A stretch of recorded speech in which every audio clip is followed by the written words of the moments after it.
itu juga dibiasakan. Jadi sebagai orang tua di rumah, mari kita dukung anak-anak untuk membiasakan supaya terwujud P5. Oke, tepuk tangan buat Bu Yayu. Luar biasa. Silakan Bu Eka. Baik, Assalamualaikum warahmatullahi wabarakatuh. Waalaikumsalam. Mohon izin Bapak Ibu untuk memperkenalkan diri, saya Eka Nurfiana Fatmawati. Berikutnya adalah penyerahan apresiasi kepada peserta terpilih potret cerita kurikulum merdeka. Ada 12 peserta terpilih, kita akan panggilkan Eki ya. Yang pertama siapa dulu Niki? Kita memulai dengan kategori pertama, itu kategori foto peserta didik. The one and only, kita berikan sambutan paling meriah untuk Sabrina Ramadhani, SMA Negeri 3, Penajam Pasir Utara, Kalimantan Timur. Indonesia tuh ada loh yang kayak gini. Oh ternyata kita bisa bantu loh. Betul ternyata sekali. Banyak yang bisa kita lakukan.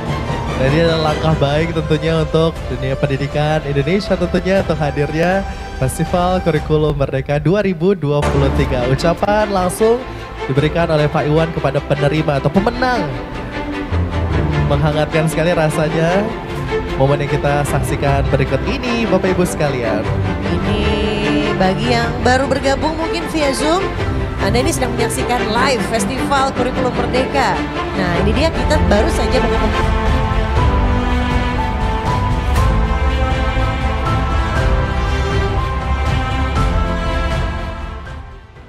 Nah Sobat Pandai, tadi itu adalah sekilas cuplikan tentang puncak acara Festival Kurikulum Merdeka yang diselenggarakan tahun 2023 kemarin.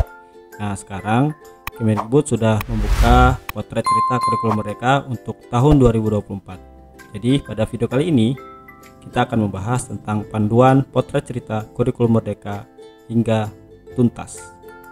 Jadi simak video ini sampai selesai ya, untuk mengetahui panduan potret cerita Kurikulum Merdeka di tahun 2024.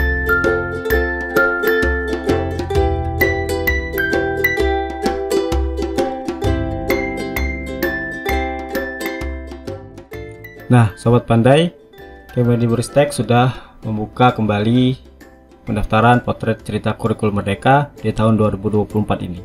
Secara garis besar, potret cerita Kurikulum Merdeka yaitu kita diminta untuk berbagi pengalaman bermakna tentang bagaimana kita mengimplementasikan Kurikulum Merdeka melalui beberapa media sosial dengan mengunggah karya foto atau video, bisa di Instagram, TikTok, ataupun di YouTube Short. Nanti peserta terpilih dari masing-masing kategori akan mendapatkan uang pembinaan dan laptop. Nanti karyanya juga akan diikut sertakan pada pameran serta berkesempatan untuk mengikuti puncak acara Festival Kurikulum Merdeka pada bulan Juni 2024 di Jakarta. Nah, bersamaan dengan pengumuman ini, jadi Kemendikbudristek juga sudah meluncurkan panduan penyelenggaraan potret cerita Kurikulum Merdeka tahun 2024. Jadi kita akan membahas tentang panduan yang sudah dibagikan tersebut. Oke, Sobat Pandai. Nah, ini adalah panduan penyelenggaraan potret cerita Kurikulum Merdeka tahun 2024 yang bisa Sobat Pandai dapatkan melalui website kurikulum.kemendikbud.go.id atau silakan mengklik link yang sudah saya bagikan di deskripsi. Langsung saja kita akan mengupas tentang panduan ini sampai dengan selesai. Nah, ini adalah karya-karya yang sudah berhasil terpilih pada potret cerita Kurikulum Merdeka tahun 2023 kemarin. Ya, ada yang berupa foto dan juga ada yang berupa video. Langsung saja untuk kata pengantar kita lewatkan, kemudian kita ke bagian daftar isi. Jadi di bagian panduan ini nanti ada pendahuluan yang terdiri dari latar belakang, dasar hukum, tujuan dan sasaran, tahapan pemilihan dan kriteria karya. Kemudian di bagian kedua ada mekanisme karya potret cerita, di mana nanti ada tahapan pendaftaran, kemudian peserta, tema, ketentuan umum, ketentuan teknis, lini masa, komponen penilaian, dan surat pernyataan. Dan yang terakhir adalah penutup. Langsung saja kita ke bagian pendahuluan. Jadi latar belakang diselenggarakannya Festival Kurikulum Merdeka ini yaitu untuk meningkatkan gaung kebermanfaatan Kurikulum Merdeka yang dilaksanakan dengan menampilkan praktik-praktik baik implementasi Kurikulum Merdeka melalui beberapa rangkaian aktivitas, salah satunya potret cerita Kurikulum Merdeka. Untuk statistik potret cerita Kurikulum Merdeka pada tahun 2023 kemarin itu diikuti oleh 6.098 peserta, di mana karya yang sudah dikirimkan sebanyak 10.375 karya foto dan video, dan hanya 60 karya yang terpilih. Jadi bisa Sobat Pandai bayangkan, dari sekian banyak karya yang sudah terkirim, hanya 60 karya yang terpilih.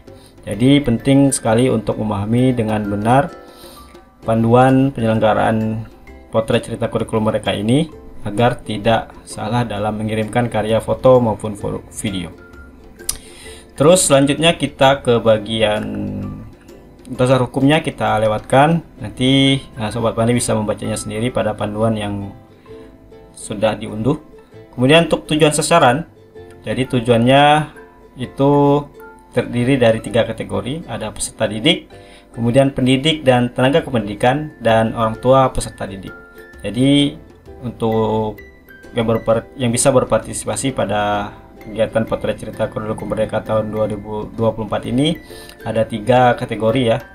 Bisa peserta didik, kemudian pendidik dan tenaga kependidikan, dan orang tua peserta didik juga bisa berpartisipasi. Selanjutnya kita ke bagian tahapan pemilihan. Jadi tahapan pemilihan ini bisa digambarkan pada bagian berikut. Nah, yang pertama, panitia mengumpulkan karya potret cerita Festival Kurikulum Merdeka, yang nanti dilanjutkan dengan panitia menyeleksi seluruh karya yang terkumpul. Dan yang ketiga, tim kurator melakukan kurasi karya. Kemudian yang keempat, peserta dengan karya terpilih akan dihubungi oleh panitia. Kelima, panitia menetapkan karya terpilih yang akan ditampilkan pada puncak acara. Dan yang keenam, peserta dengan karya terpilih akan diundang pada puncak acara Festival Kurikulum Merdeka di Jakarta. Selanjutnya kita ke bagian kriteria karya. Jadi untuk tahun 2024 ini, di mana kategorinya terdiri dari 3 ya, seperti yang sudah saya sampaikan tadi. Ada kategori peserta didik, kemudian pendidik dan tenaga pendidikan, dan orang tua peserta didik. Untuk pendidik, untuk foto nanti akan dipilih 8 karya, video juga 8. Kemudian untuk pendidik dan tenaga kependidikan 12 karya foto dan 12 karya video. Dan untuk orang tua peserta didik 3 foto dan 3 video. Jadi totalnya ada 16, 24, 60 ya. Jadi totalnya ada 60 karya yang bisa terpilih untuk mengikuti puncak acara Festival Kurikulum Merdeka tahun 2024. Kemudian yang berikutnya kita ke bagian yang kedua, yaitu mekanisme karya potret cerita. Nah, ini yang paling penting yang perlu kita pelajari dengan seksama, yaitu yang pertama adalah tahapan pendaftaran. Yang pertama, memperoleh informasi potret cerita kurikulum merdeka. Jadi informasi terkait potret cerita kurikulum merdeka ini sudah banyak dibagikan di media sosial. Kemudian juga bisa melalui tayangan video ini. Jadi dengan menyaksikan tayangan video ini, artinya Sobat Pandai juga sudah mendapatkan informasi tentang potret cerita kurikulum merdeka. Yang kedua, mempelajari panduan. Nah, sekarang kita masuk ke tahap kedua. Kita mempelajari panduan, dan nanti setelah mempelajari panduan, kita bisa memilih kategori karya apa yang ingin kita ikuti. Bisa foto dan juga bisa video. Jika kita sebagai pendidik atau tenaga pendidikan, maka kita mengikuti kategori pendidik dan tenaga pendidikan, di mana tadi ada 12 karya untuk foto dan 12 karya untuk video. Yang ketiga, membuat karya potret cerita kurikulum merdeka. Nah, setelah selesai mempelajari panduan ini dan memilih kategori karya yang ingin kita ikuti, selanjutnya kita membuat karya potret cerita kurikulum merdeka. Yang keempat, setelah kita berhasil membuat karya tentang potret cerita kurikulum merdeka, selanjutnya kita akan mengunggah dan mempublikasikan karya yang kita buat melalui media sosial. Tadi ada 3 ya, ada Instagram, TikTok maupun YouTube Short. Dan yang terakhir mengisi format pendaftaran pada halaman https://bit.ly/FKM 2024 dan selesai. Nah, ini adalah tahapan pendaftarannya ya. Yang paling penting yang perlu Sobat Pandai perhatikan adalah tahap Pendaftaran ini memiliki rentang waktu dari 22 April sampai dengan 19 Mei 2024. Sekarang tanggal 1, jadi kita masih memiliki waktu sekitar 18 hari untuk mempersiapkan karya terbaik kita dalam mengimplementasikan kurikulum Merdeka. Untuk peserta ini tadi untuk peserta didik pada jenjang SMP, berarti TK dan SD belum bisa mengikuti kegiatan ini. Jadi pada SMP, SMA, SMK, SLB, SKB, dan PKBM dengan minimal usia 13 tahun yang menjadi peserta didik di satuan pendidikan yang telah mengimplementasikan kurikulum Merdeka pada tahun ajaran 2021-2022 sampai 2023-2024. Kemudian untuk pendidik dan tenaga kependidikan pada seluruh jenjang. Jadi seluruh jenjang ya, dari mulai jenjang PAUD, SD, SMP, SMA, SMK, SLB, SKB, dan PKBM yang bertugas pada satuan pendidikan yang telah mengimplementasikan kurikulum Merdeka pada tahun ajaran 2021-2022 sampai 2023-2024 sekarang. Untuk orang tua peserta didik itu pada seluruh jenjang juga sama dengan pendidik dan tenaga pendidikan. Kemudian selanjutnya untuk tema. Jadi ini adalah daftar tema karya foto dan video berdasarkan kategori peserta. Dan inilah yang perlu kita pelajari dengan seksama ya. Karena nanti kita melalui tema ini kita bisa membuat karya foto dan video mana yang ingin kita kumpulkan pada kegiatan ini. Untuk yang pertama ada peserta didik. Jadi untuk temanya adalah pembelajaran bermakna dan menyenangkan. Jadi aktivitas pembelajaran bermakna dan menyenangkan yang peserta didik lakukan di sekolah. Kemudian bisa juga penguatan pendidikan karakter, kemudian peningkatan literasi dan numerasi, interaksi pendidik dengan peserta didik, dan terakhir adalah proses pembuatan karya pembelajaran peserta didik. Yang berikutnya untuk peserta pendidik dan tenaga pendidikan ada 9 tema. Yang pertama ada asesmen pembelajaran, kemudian pembelajaran terdiferensiasi. Yang ketiga, proyek penguatan profil pelajar Pancasila. Yang keempat, komunitas belajar. Yang kelima, kepemimpinan pembelajaran. Yang keenam, proses belajar murid. Berikutnya, penampingan dan pembinaan pembelajaran. Kemudian, layanan atau program pendukung sekolah dalam implementasi kurikulum Merdeka. Dan yang kesembilan, kolaborasi antara pendidik dengan orang tua. Jadi ada 9 kategori, 9 tema untuk peserta pendidik dan tenaga pendidikan. Kemudian selanjutnya untuk peserta orang tua itu ada 7 tema. Yang pertama adalah pendampingan dan pembinaan pembelajaran kepada anak. Kemudian pembelajaran bermakna dan menyenangkan bagi anak. Penguatan pendidikan karakter pada anak. Peningkatan literasi dan numerasi pada anak. Interaksi antara orang tua dengan anak. Proses pendampingan pembuatan karya pembelajaran anak. Dan yang terakhir adalah kolaborasi antara orang tua dengan pendidik. Nah, jadi ini adalah tema-tema yang bisa kita jadikan sebagai karya untuk foto dan video yang akan kita ikutkan dalam potret cerita kurikulum Merdeka tahun 2024. Ya, ini paling penting. Silakan nanti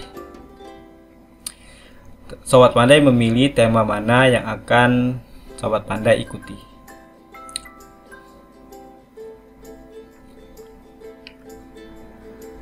Selanjutnya untuk ketentuan umum. Ketentuan umum karya potret cerita kurikulum Merdeka tahun 2024. Yang pertama, yang paling penting dan yang wajib, kita memilih salah satu tema sesuai dengan kategori peserta. Yang kedua, karya yang kita ikutkan itu adalah karya individu dan dipublikasikan di dunia maya. Karya yang ketiga, karya diunggah pada platform media sosial seperti Instagram, TikTok, dan atau YouTube.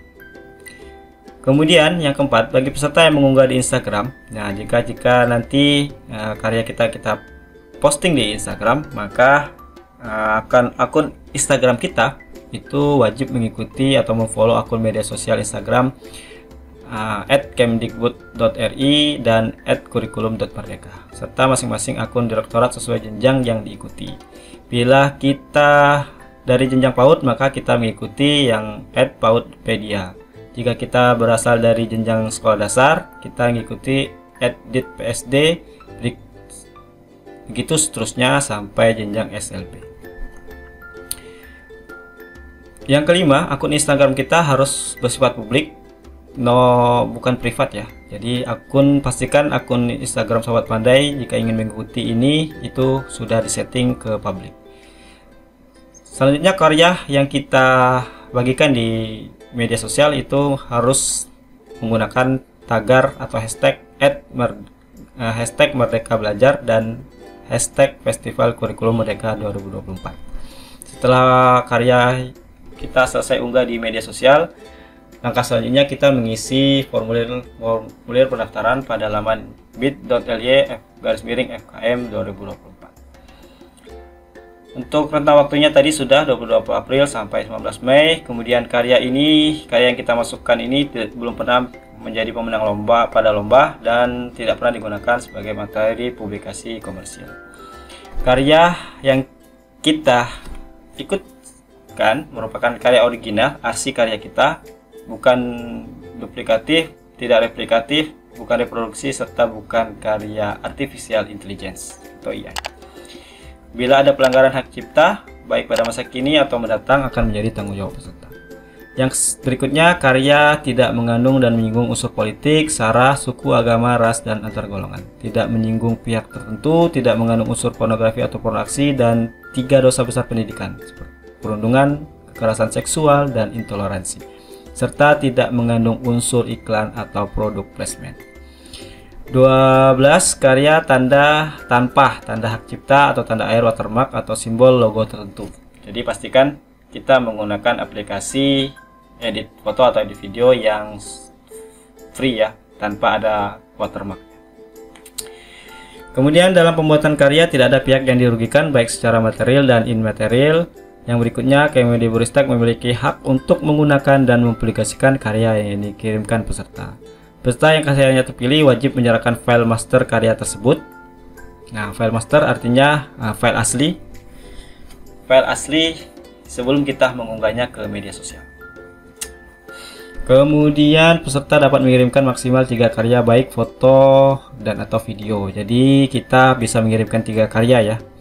Misalkan kita mengirimkan 2 foto dan 1 video, atau kita mengirimkan 3 karya foto semuanya, atau kita bisa mengirimkan 3 karya video. Jadi maksimal 3. Untuk minimalnya itu boleh 1 ataupun 2. Jika karya kita terpilih, maka kita wajib membuat surat pernyataan etika dan izin penggunaan foto dan atau video potret cerita kurikulum mereka. Formatnya terlampir pada panduan ini. Kemudian keputusan panitia bersifat mutlak dan tidak dapat diganggu gugat. Ketentuan teknis, tadi ketentuan umum, sekarang kita beralih ke ketentuan teknis potret cerita kurikulum merdeka tahun 2024 untuk masing-masing kategori. Potret cerita foto.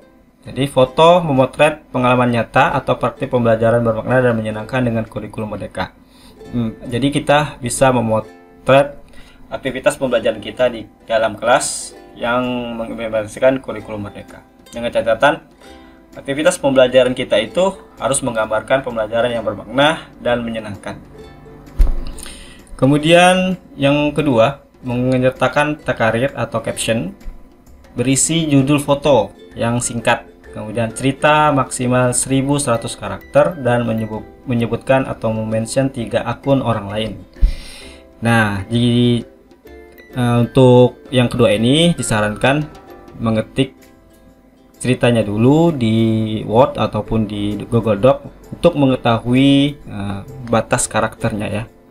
Nanti setelah selesai kita ketik di Word atau di Google Doc dan baru kita kopikan ke caption dari foto yang kita upload di media sosial kita. Yang ketiga, editing foto hanya sebatas edit minor. Edit minor itu terdiri dari cropping, pemotongan bagian foto, atau penyesuaian kecerahan, brightness, dan atau penyesuaian kontras warna atau kontras. Yang keempat, foto tunggal bukan kolase maupun carousel. Jadi pastikan foto kita itu foto tunggal ya, bukan gabungan dari beberapa foto.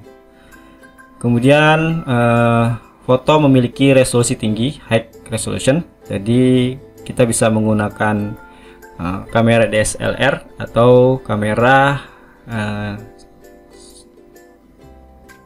kamera dari handphone, tapi kita setting dengan resolusi yang paling tinggi.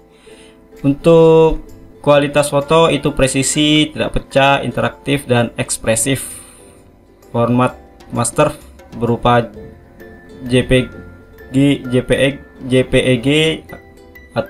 atau BMP. Selanjutnya untuk potret cerita video, itu video merekam pengalaman nyata atau praktik pembelajaran bermakna dan menyenangkan dengan kurikulum Merdeka. Nah, jadi kita bisa merekam aktivitas pembelajaran kita di dalam kelas yang menggambarkan praktik pembelajaran bermakna dan menyenangkan dalam mengimplementasikan kurikulum Merdeka. Namun di sini tidak dijelaskan untuk videonya itu apakah potret atau landscape. Jadi mungkin kita bisa membuat video potret ataupun membuat video landscape. Namun jika kita ingin menguploadnya di reel Instagram, maka sebaiknya kita membuat video dalam bentuk potret ya. Kemudian berikutnya rekaman video menggunakan kamera smartphone atau handphone, bisa juga menggunakan kamera DSLR dan atau menggunakan kamera digital lainnya. Untuk durasi video maksimal 50 detik. Nah, ingat ya, maksimal 90 detik. Tidak boleh lebih dari 90 detik. Jika kita mengupload di reel Instagram, maka kita pastikan video kita itu tidak lebih dari 50 detik. Kemudian selanjutnya video kita lengkapi dengan takarya atau caption, kemudian transkrip, subtitle bahasa Indonesia, dan deskripsi video. Untuk deskripsi videonya di sini tidak ada karakter ya seperti di foto, berarti mungkin tidak dibatasi untuk deskripsi videonya. Kemudian video yang kita upload itu menyebutkan mention minimal 3 akun orang lain di platform karya yang kita unggah. Jika kita mengunggahnya di Instagram, maka kita mention 3 akun Instagram teman kita. Untuk format masternya berupa MP4, AVI atau MOV. Nah, ini adalah yang lini masanya. Jadi dari 16 April itu pengumuman di medsos, kemudian 22 April sampai 19 Mei nanti itu pendaftaran peserta potret cerita. Kemudian dari rentang waktu yang sama kita mengunggah karya potret cerita kita. Dilanjutkan dengan 20 Mei sampai 15 Juni itu proses kurasi dan pemilihan karya terpilih. 19 Juni 2024 adalah pengumuman karya terpilih dan puncak acaranya akan dilaksanakan pada tanggal 26 Juni 2024. Selanjutnya kita akan membahas tentang komponen penilaian. Nah, lihat komponen penilaiannya. Jadi sebelum kita benar-benar mengupload atau mengunggah karya foto atau video kita, pastikan kita memenuhi komponen-komponen penilaian ini agar besar kemungkinan untuk karya foto dan video kita terpilih dalam potret cerita kurikulum Merdeka. Yang pertama, karya foto sesuai dengan tema yang sudah kita sebutkan tadi, serta keselarasan foto dengan cerita atau narasi. Jadi artinya foto dengan narasi yang kita tulis di caption itu harus ada keselarasan, artinya sesuai. Misalkan foto tentang aktivitas pembelajaran anak dalam kelas, maka captionnya juga harus menggambarkan aktivitas pembelajaran anak di dalam kelas. Kemudian harus inspiratif, artinya ketika orang melihat foto kita, maka dia memiliki keinginan untuk melaksanakan seperti apa yang kita laksanakan di dalam foto tersebut. Yang ketiga, kreativitas.